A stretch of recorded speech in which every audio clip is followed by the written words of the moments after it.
What's going on, guys? No, just checking in. Welcome to week 12 of the weekly weigh-in, The Cut. My efforts and goals to eat to look good and to feel good.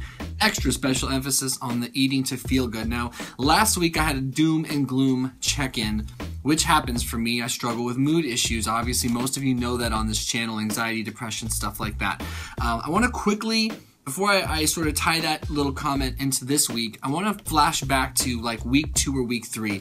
When I first decided in January that I was done eating like shit because I was still feeling really bad, struggling with anxiety and depression, and then I was just getting really heavy, I was like, I'm going to cut out sugar. And I did a 21-day sugar detox diet. Some of you may recall, a lot of my newer viewers don't know what I'm talking about, but 12 weeks ago, this all began with the 21-day sugar detox diet, and that really fucked me up. While the other people that did the 21-day sugar detox did really well beyond being kind of hangry, which is hungry and angry, and a little bit grumpy the first few days, I really struggled for the first couple weeks, 2 or 3 weeks. Now, I did detox my body from sugar. I established some better habits. I really learned more about how to eat proper foods and having some discipline in that respect, but I also got really sick. Basically, cutting out sugar got me sick fast, and I got this chest thing. Where I got a bad cough, tons of anxiety getting off sugar in general. Some of you people think that sounded rude. You people, some people that have watched my videos don't really buy into the whole sugar addiction thing. You know, when I say sugar detox, they think it sounds like some hippie shit. And all I gotta say is if you eat a typical Western diet, try completely cutting out sugar for 3 weeks and you'll see. You'll see how it affects your mood, you'll see how it affects your behavior, your energy levels, your sleep, your anxiety. It can be pretty crazy. I do believe that most of us in the traditional Western diet were addicted to sugar. And so anyway, the reason I'm bringing this all up is because one of the things that happened early on was I got this tightness in my chest. You guys have heard me talk about this probably to nauseum. But I promise you, however annoying it is for you guys to hear it, it's way more annoying for me to talk about it because I resent it, I hate it, and I keep thinking it's going to resolve. So anyway, chest pain. That's what I wanted to bring up the past for. I got this crushing feeling in my chest, a little bit feeling like it's hard to breathe, shortness of breath, like someone's pressing in on my sternum right here in the center, and like there's just tightness and discomfort. And it obviously is causing a lot of anxiety. Now, what I haven't been able to determine is if my anxiety is causing the chest tightness or if my chest tightness is causing the anxiety. And then week 12, it was sort of the same thing this last week. It hasn't gone away at all. It literally is the exact same chest pain, chest pressure, chest discomfort that I felt right when it first started some 10, 11 weeks ago. And that really scares me and it really upsets me. And I don't know if it's physical or mental. I don't know what's happening. So I did get a chest x-ray that came back normal. I'm going to be getting a stress EKG on Tuesday. And we're trying to figure out why my chest is so tight and why I'm struggling so very much with that. And I'm some sick part of me wants to have wants there to be a big issue that they find with the stress EKG so that we can do something to fix it, because right now I'm at a loss. I don't know what's happening and it's impacting every square inch of my life. And so the reason I just gave you that long backstory, and I did probably sound a bit whiny, but I hope you don't take it that way. I never want to come off as complaining and whining because I'm so incredibly grateful for everything I have in my life, for you guys, for the people that support me, for the blessings, for my opportunities. I'm so lucky. But this just is what it is, and it's affecting me how it's affecting me. Lots of staying up late at night, and lots of anxiety and just pain in my chest that I have to experience life through. So it's been hard to really enjoy the benefits of eating healthy. And to that effect, last week I just said fuck it, and I threw myself a little pity party. And this week, the week that we're recapping right now, and I just kind of decided I didn't care about the gluten-free. I was gonna have more cheat meals, and I just got a little wishy-washy. And then I quickly tightened that shit up, and I just realized I need to get grateful, work on my gratitude and stay focused. You guys feed me so much strength and energy and encouragement. I just feel like I have no business giving in to any self-pity at all. It's just, I'm too lucky and too fortunate. And yes, I'm struggling. And yes, it is a real thing, and I want to acknowledge my own feelings.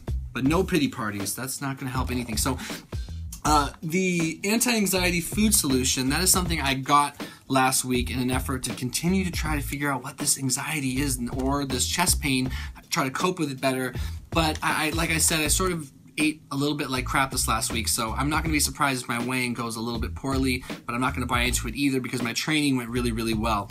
I trained like a beast. I lifted heavy. I had good volume in my training. Lots of strength work, lots of hypertrophy work, and a lot of variety. So I did a really good job with training this week. And by and large, I did a good job with eating fruits, vegetables, lean meat, seeds, nuts, complex carbohydrates, minus those 4 giant cheat meals. But I didn't take things to the next level like I meant to this week. I sort of just got on my little pity party shit and just ate like crap like 4 times, 4 giant cheat meals, including some ice cream last night when I was at the coast. But I did still try to continue to try in general. I'm ready to shake off this last week and just recommit, because since I'm being affected on a daily basis, it's a daily commitment, you know, daily action. Small actions lead to big change. Over time, my whole maintenance of my mind state and my effort depends on daily action. You know, I can't just rest on my laurels and base everything off ideals. It's just not going to work for me. So we're going to have a much, much better week. I'm really looking forward to the stress EKG, and then just whatever else we can do to figure out this pain in my chest that's been on me for almost 3 months. It's too long. Something's wrong. Even if it is just in my head, something is wrong, because I cannot, something's wrong. So I need to be more committed to figuring that out and exploring every possible solution there. And I am going to dive deeper into this book, because I just didn't this last week because I got lazy. But I'm going to dive deeper in this book and share some more of what I learned this next week. Let's go ahead and see the weigh-in real quick here.